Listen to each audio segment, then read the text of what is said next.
¿Cómo están? Qué gusto saludarlos. Bienvenidos a esta capital minera, iniciando nuestra sexta temporada. Claro, algo que no estaba proyectado quizás dentro de la programación general, que era a partir en el mes de marzo, pero nosotros hemos visto, ¿cierto?, cómo se ha visto afectado el mundo, nuestro país, nuestra región, respecto a lo que ha tenido que ver con esta pandemia. Por lo pronto, y antes de comenzar todo lo que tengamos que ver de aquí en adelante, en las conversaciones que vamos a tener, cómo vamos a ir analizando también el programa o el espectro económico, el sector industrial, también la innovación, la minería, que son temáticas atingentes y que van siempre enlazadas con nuestro programa.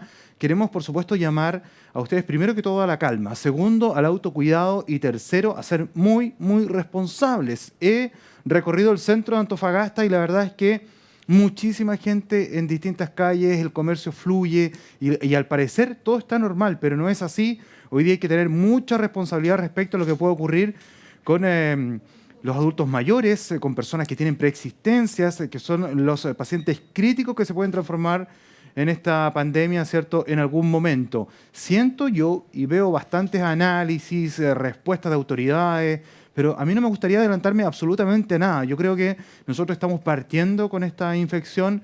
Hay que ir paso a paso analizando cómo se va o cómo va el progreso para evitar sacar conclusiones apresuradas, porque hoy día incluso a nivel internacional hemos visto datos, cifras de que Chile está avanzando bastante bien en el control de esta pandemia, pero a mí no me gustaría apresurarme en lo absoluto. Me gustaría que fuéramos analizando el contexto real de día a día. Por ejemplo, en este jueves que se anunciaron 15 nuevos casos y eso obviamente lleva a que la cifra supere ya los 80 casos presentes en Antofagasta o en la región. Tenemos una víctima fatal, tenemos casos importantes en la comuna de Mejillones, donde hay que comenzar a trabajar fuertemente en esa materia y las autoridades de salud así lo han demostrado, lo están haciendo. Hay que prestar apoyo. ¿Y cómo apoyamos nosotros como seres humanos comunes y corrientes?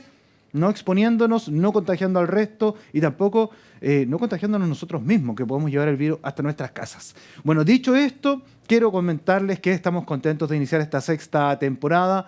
Vamos a presentarle a nuestro primer invitado y yo me voy a apoyar en el torpeo que tengo el día de hoy porque no me quiero equivocar en el nombre, por supuesto, de la empresa. Yo quiero presentarle a un gran amigo nuestro desde hace muchos años que nos acompaña en Capital Minera. Me refiero a Wilfredo Araya, quien es vocero de Golden Investment, que está con nosotros. Wilfredo, ¿cómo estás? Gusto en saludarte desde la comodidad de tu hogar, obviamente en esta distancia social como corresponde en la contingencia que estamos viviendo. Hola Carlos, ¿qué tal? Buenas tardes, gracias por la invitación y feliz de estar con ustedes en esta nueva temporada de Capital Minera. De todas maneras, bueno, Wilfredo, temas importantes que hemos visto, por ejemplo, en las cifras que ha entregado el Banco Central, cuánto podría caer la economía, cómo nos podríamos ver afectados, pero en sí hoy día, ¿cuál es la visualización que se tiene al respecto del panorama económico en nuestro país tras la pandemia? A ver, partiendo desde la base de que esta crisis sanitaria, ¿cierto?, impactó directamente en la economía no solamente nacional, a la economía mundial. Hace un par de días atrás vimos que el Fondo Monetario Internacional confirmó, ¿cierto?, ya un proceso de recesión mundial. Por lo tanto, nosotros no podemos quedar ajenos a esa noticia y estar preparados también a que esa circunstancia como economía local vamos a tener que enfrentarla y vamos a tener que preparar las medidas como las que ha presentado el gobierno, adoptarlas y en pos de las empresas y de los trabajadores. Bueno, dentro de esa adaptabilidad, me imagino que también uno tiene que pensar en la inversión, en cómo refugiarse. ¿Cuáles serían hoy día algunas medidas que necesariamente la gente podría buscar para el refugio económico o también para proyectar quizás lo que se pueda venir a futuro? A ver, existen en la industria distintos instrumentos de inversión donde las personas, las empresas pueden refugiar sus capitales y no exponerlos, ¿cierto?, a la volatilidad que hoy día existe en el mercado. Recordemos que lo que estamos viviendo hoy día en términos económicos es un shock de mercado. Es algo transitorio, así lo han dicho las autoridades, así lo creen los distintos presidentes de bancos centrales del mundo, la Reserva Federal con más de 2 billones de dólares, ¿cierto?, de inversión en la economía en Estados Unidos. Son señales muy fuertes, considerando que esto es algo transitorio. Como te decía recién, dentro de la industria existen distintos instrumentos, conocidos, ¿cierto?, como instrumentos de renta fija, fondos mutuos de renta fija, fondos que invierten en instrumentos de corto plazo, ¿cierto?, que me permiten tener en cierto grado seguridad frente a la incertidumbre que podría tener, ¿cierto?, en 5 meses, en un año o incluso 2, 5 años más. Entonces, la recomendación en términos generales es, si tú buscas proteger tu patrimonio, buscar instrumentos de inversión, ¿cierto?, que se acojan a un tiempo de menor duración, como fondos mutuos de renta fija, de menor duración, para proteger tu capital ante estas volatilidades que están ocurriendo en el mercado. Claro, porque se ha visto, por ejemplo, en las AFP una caída en el fondo A importante, también cuando hablamos de estos fondos mutuos que tienen una variabilidad en la rentabilidad, obviamente puede pasar el colapso, como bien decías tú, de lo que se ha dicho a nivel internacional o esta situación que se ve entrampada por la pandemia en las grandes economías del mundo. Así es. Recordemos que los fondos de pensiones, extrapolando un poco en ese tema, Ujú. los fondos de pensiones hoy día, según la categoría de riesgo, es donde se hacen inversiones en plano local o internacional. En el plano internacional, ¿cierto? Tanto el fondo A como el fondo B están expuestos en economías más desarrolladas, Estados Unidos, ¿cierto? Japón, o incluso en alguna economía emergente como China. Entonces, cuando en estas situaciones, a diferencia de lo que pasó con el estallido social, ¿cierto?, donde habían fondos de pensiones que más allá del estallido social, como el fondo A, el fondo B, fueron positivos, hoy día nos está pegando a todos por igual, ¿cierto? Entonces, si tu postura en este momento es de largo plazo, porque estás recién comenzando a trabajar y estás ya en este tipo de fondos, mantenerte hasta que obviamente la crisis sea superada y recuperar en el fondo que estás. Pero si tu visión, tu horizonte es que ya estás próximo a jubilar o estás próximo, ¿cierto?, a pensionarte, asesórate finalmente con tu ejecutivo para que finalmente es recomendable hacer un refugio porque estamos a puerta del proceso de jubilación. Ahí hay que tener mucho Oye, ojo y evaluar cada caso a caso. ese dato es importante, ¿ah? Porque, por ejemplo, si se asumió la pérdida, tú dices mantenerse en el mismo segmento para después, cuando venga la reconversión, poder recuperar.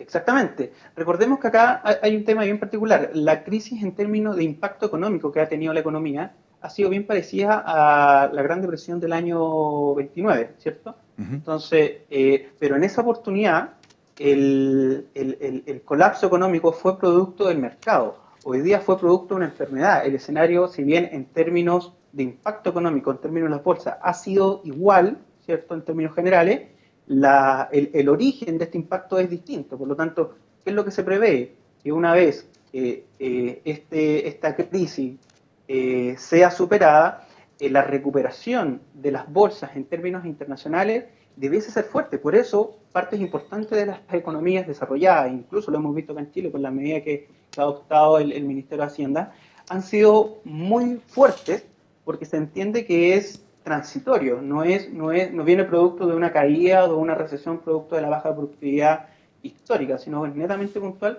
por esta crisis sanitaria que estamos viviendo. En este punto de vista, por ejemplo, podríamos hablar del dólar, ¿sigue siendo una moneda de refugio respecto a lo que se ha dado en el mercado internacional?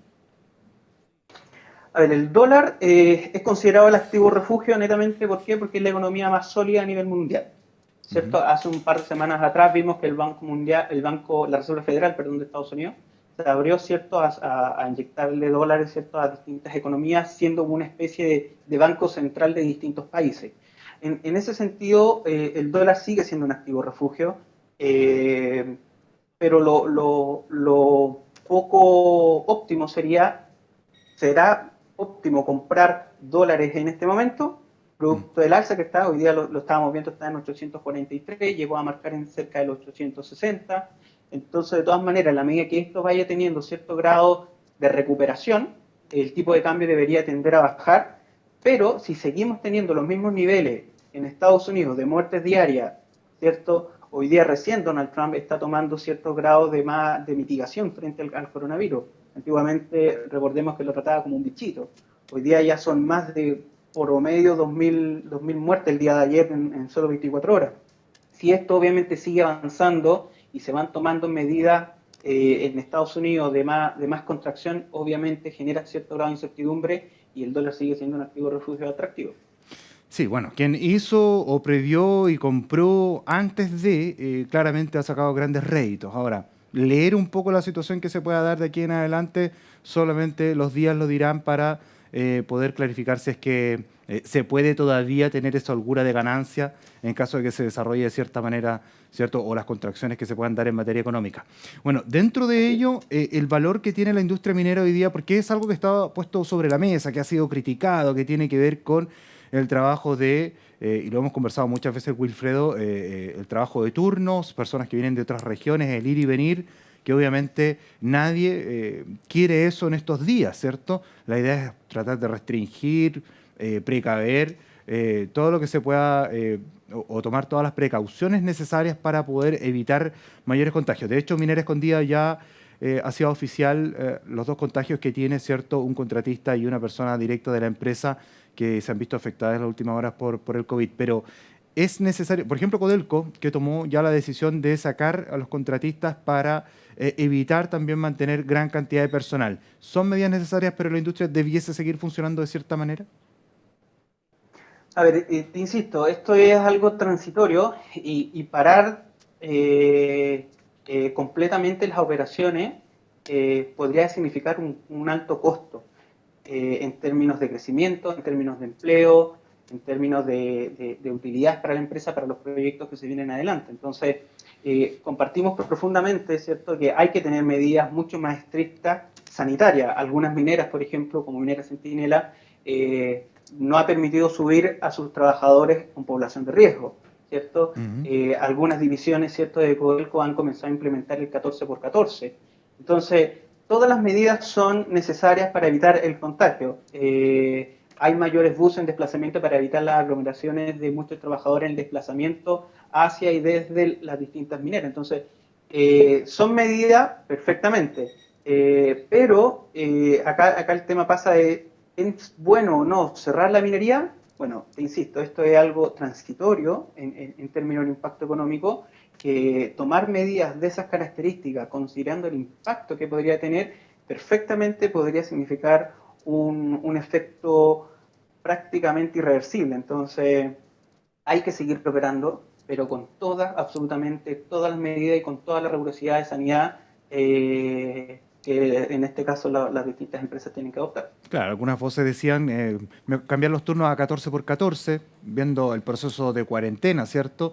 Que no es Claro. mala idea, puede ser una alternativa. Ahora también los trabajadores tendrían que estar 14 días en faenas industriales. Pero bueno, yo creo que las alternativas están, se puede dar y además que hoy día está bien, también se está trabajando con mucho aspecto computarizado dentro de la industria minera. Estamos hablando de la minería 4.0, hay una producción que se puede seguir moviendo y yo comparto plenamente en que hoy día paralizar la industria sería un default para la economía nacional tremendamente complejo. Ahora, de hecho, el ministro Procuriza daba algunas indicaciones, decía que nuestro país, dada la contingencia, podría ser uno de los menos complicados. De hecho, yo les voy a leer, y para no equivocarme en los datos, lo que decía el ministro es que nuestro país sería uno de los menos afectados porque podríamos tener o dejar de producir cerca de 10.000 toneladas, siendo que en el resto del mundo se van a dejar de producir 141.000 toneladas. Ahora, esto hace relación, Wilfredo, con el vaivén que ha tenido el precio del cobre. De hecho, hoy día cayó 0,25 puntos porcentuales, se transó en 2 dólares con 25 centavos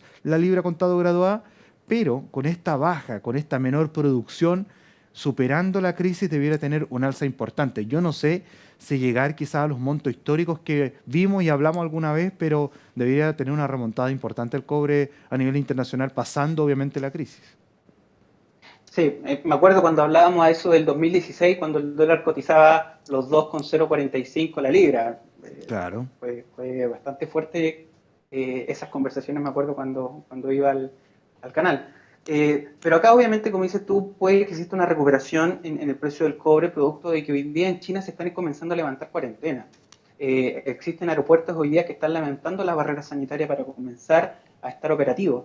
Entonces, hoy día, como muchos especialistas han dicho, nosotros hoy día trabajamos, pero mirando el futuro.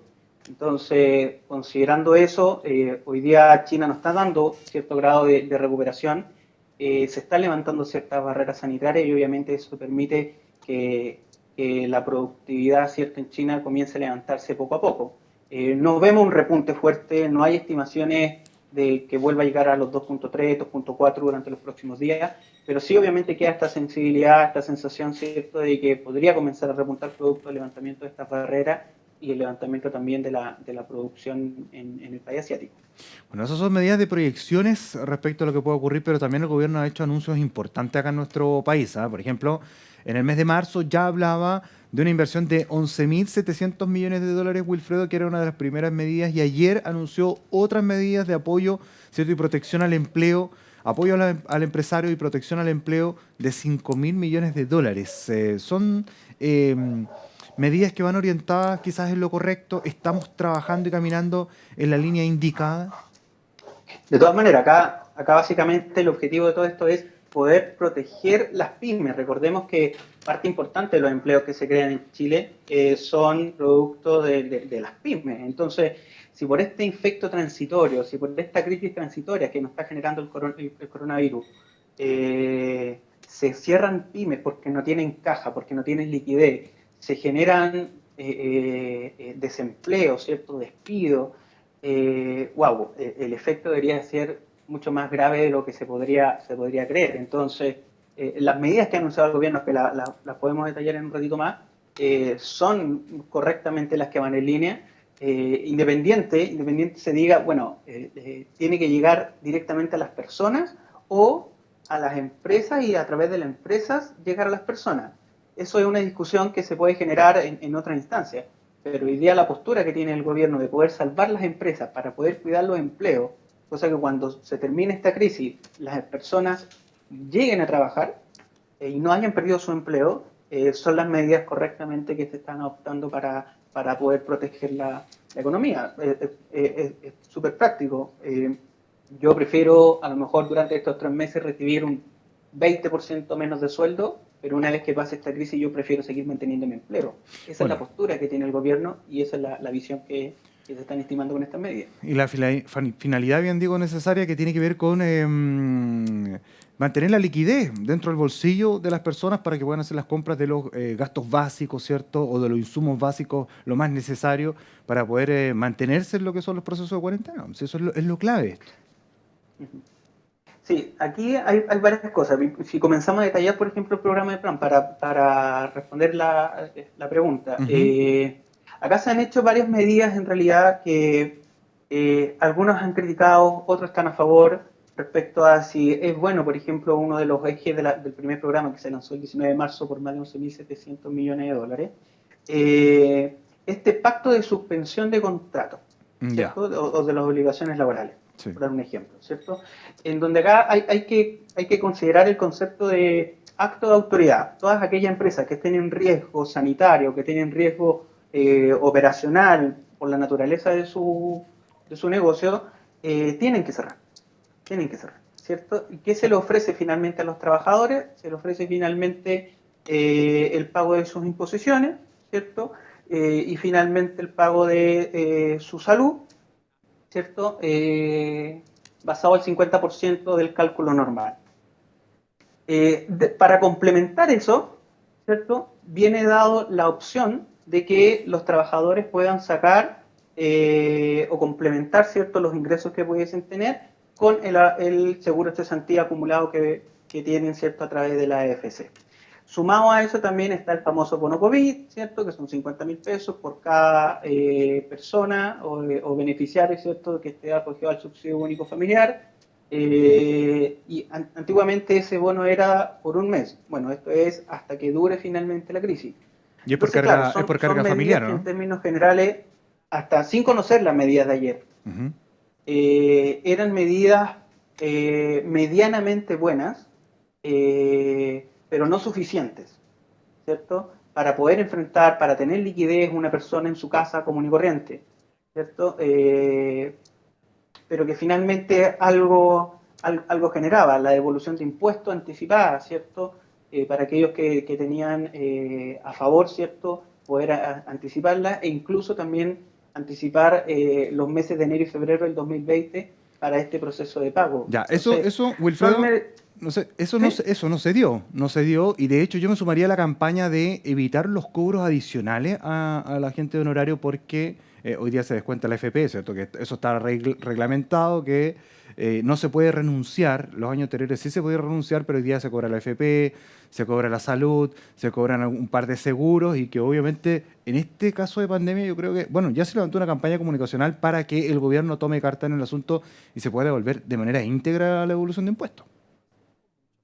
De todas maneras, O sea, de una todas tremenda maneras. yo creo que pasa por ahí. Hay que tener un poco de, de conciencia respecto a que estamos tomando medidas varias. Yo creo que esa es una clave forma para poder, o para que la gente ahora en los meses de abril, mayo, pueda contar con una liquidez mayor, porque el descuento entiendo que en algunos sectores es bastante alto, bastante grande. Ahora, Sí, no se dio esa fórmula de enero y febrero, ¿ah? No se dio. no, claro, está dentro, debería estar finalmente incorporada en este nuevo proceso, está informado por el gobierno, ¿cierto? Y se tiene que generar al respecto. Ahora, comparto absolutamente que en tu declaración de impuestos se descuenten, o por lo menos durante este periodo, aquellas las imposiciones, considerando que necesitamos inyectarle liquidez, creo que podría ser una buena medida que el gobierno tendría que adoptar para que obviamente las personas que tienen devolución. Ahora, recordemos que cuando uno hace la devolución, por lo menos en este periodo, tiene la opción de hacer pago total o pago parcial de las imposiciones, Sí, ¿cierto? sí. Recordemos también que ahí, no sé si por ese motivo yo tenía que pagar imposiciones anuales por 1 millón de pesos, hoy día puedo pagarlas solamente por 170 y el saldo sigue siendo mío, lo voy a recibir en mi declaración. Entonces, existe también esta medida. Acá el objetivo de cuando se lanzó ese proyecto de ley era que los independientes pudiesen tener cierto una cobertura social, ¿cierto? Pero también entendiendo la contingencia, creo que es sumamente necesario poder liberar esos saldos y hacerlos líquidos, inyectándolos a la economía a través de los consumidores. Claro que sería un tremendo aporte. Ahora, bueno, se Así es. anunciaron los 5.000 millones de dólares el día de ayer también, que va en apoyo a las pymes para que puedan sacar préstamos en los bancos, ¿cierto? Hasta cierto monto de ventas anuales, pero que dentro de ello está casi el 86% de las empresas. Y también, obviamente, que las personas puedan tener ahí algún cierto cobijo para tener la misma liquidez que estábamos conversando. Sí, las medidas de ayer se suman a las medidas que se adoptaron en marzo. Recordemos que en marzo se anunció la postergación del IVA durante 3 meses, la suspensión del pago el PPM, ¿cierto?, por 3 meses, el anticipo también de la devolución de impuestos para las empresas, la capitalización al Banco Estado por más de 500 millones de dólares, tasa cero del impuesto al timbre y estampilla, condonación, ¿cierto?, de las declaraciones fuera de plazo hasta septiembre del 2020. Entonces, finalmente, lo que hace, te insisto, las medidas que ha adoptado el gobierno hoy día son para que los trabajadores puedan verla beneficiados, ¿cierto?, a través de sus empleadores. Por lo tanto, hoy día también el llamado a los empleadores es a ser responsables de las medidas que toman, a ser conscientes de que si bien yo tengo que dejar funcionando mi empresa, ¿cierto?, tengo que ser responsable de que esto es transitorio y me están dando las herramientas por parte del gobierno para poder solventar y evitar justamente estos pactos de suspensión laboral. Entonces, hay una invitación ahí que hay que hacer a los empresarios para que eviten esa medida. Y como decías tú ayer, el anuncio de estos 5.000 millones que se anunciaban, son más de 3.000 millones, ¿cierto?, que se van a inyectar al fondo de garantía, ¿cierto?, de pequeños empresarios, para que ellos puedan acceder al crédito. Ahora, este crédito va a tener ciertas restricciones, ¿cierto? No va a poder superar la suma de la venta de tus últimos 3 meses, vas a poder pagarlo hasta en 48 cuotas, vas a tener 6 meses de gracia para poder pagar la primera cuota. El gran tema en esto, y es justamente lo que a los distintos gremios, distintas asociaciones de emprendedores, de pymes, es, bueno, si bien hoy día yo como, según lo que anunciaba en el gobierno, la garantía estatal que tengo es tan potente que el crédito que yo como pyme voy a tomar está garantizado en un 80%, las medianas en un 70% y las grandes en un 60%, garantizado por parte del Estado. Imagínate, Entonces, yo un como tremendo pyme, aporte, ¿no? ¿cómo? Un tremendo respaldo que te da el Estado. De todas maneras, Mm. ¿dónde empiezan a ver? Y acá en los llamados del presidente de la SOFOFA o del expresidente de la Asociación de Bancos, es que los bancos hoy día tienen la pelota, ¿cierto? Y hacer responsable en la tasa de interés que van a aplicar. Acá el objetivo es que de esta inyección no sacar liquidez al respecto de esta contingencia. Entendemos que va a haber competencia de libre mercado en qué bancos, ¿cierto?, se optan estos financiamientos. Y vamos a ver más adelante o durante las próximas semanas campañas, ¿cierto?, al respecto de esto. Pero la invitación también es que, o el llamado que hacen los gremios y las asociaciones es que las tasas sean lo más razonable posible. Se descartó de tener una tasa fija, lo confirmó el ministro Briones, no va a haber tasa fija para esta inyección de capital, pero sí obviamente hay un respaldo gigante. Las asociaciones de pymes y emprendedores dicen, bueno, voy a tener un 80% de respaldo o de garantía estatal, ¿cierto? Pero quiero las mismas condiciones que pueda tener una empresa con mayor volumen de venta. Entonces, esas son las indicaciones y bueno, lo que vamos a comenzar a ver y la discusión que vamos a tener durante las próximas semanas respecto a las tasas de interés que van a comenzar a aplicar los bancos sobre estos créditos. Wilfredo, oye, me indican desde la dirección que se nos está yendo el tiempo, pero antes de terminar, a mí me gustaría contarle un poco a la gente lo que es Golden Investment y además todos los servicios que están prestando ustedes, cómo se pueden contactar para estas asesorías importantes y en estos momentos de crisis son muy fundamentales. Así es, pues súper importante contar con el apoyo en este momento de especialistas, gente preparada, ¿cierto? Golden Investment es una empresa, ¿cierto?, que distribuye de distintas administradoras fondos mutuos, productos de inversión, ¿cierto?, donde básicamente ajustamos las expectativas de nuestros clientes, el horizonte de inversión, su perfil de inversionista, y buscamos, ¿cierto?, el fondo mutuo, el fondo de inversión, ¿cierto?, que más se acoja a su perfil y horizonte de riesgo. APB, seguros con ahorro, tenemos una parrilla completa de productos para poder orientar a nuestros clientes, poder refugiar sus patrimonios, ¿cierto?, en estos momentos de crisis y también para el momento cuando ya esto rebrote, buscar también fondos y alternativas de inversión acorde a los tiempos y el perfil y horizonte de cada inversionista. Excelente. Golden Investment, bueno, nos va a acompañar, entiendo, Wilfredo, de aquí en el resto de la temporada para ir conversando, analizando, viendo los tópicos o materias económicas que se vayan dando y también orientando un poco a nuestros televidentes, ¿no es así? Así es, vamos a estar con ustedes todos los días jueves, ¿cierto?, acompañándolo aquí en Capital Minera. Ya, pues un abrazo tremendo, Wilfredo, ahí a la distancia, como corresponde, y nos estamos reencontrando la próxima semana. Que te vaya muy bien, ¿eh? Buenas noches. Gracias a ti. Chao, Carlos. Bien, nosotros nos vamos a separar brevemente, vamos a la pausa comercial. Al regreso vamos a estar conversando algo importantísimo que también va muy enlazado con esta pandemia, con en materia económica, que tiene que ver con el CENSE, las capacitaciones a distancia, los cursos que hay hoy día online para que usted se pueda también seguir desarrollando dentro de su cuarentena y por supuesto para que después cuando venga el proceso más óptimo tengamos ya los cursos en mano y podamos salir a desarrollarnos en el mercado laboral. Vamos a la pausa, volvemos.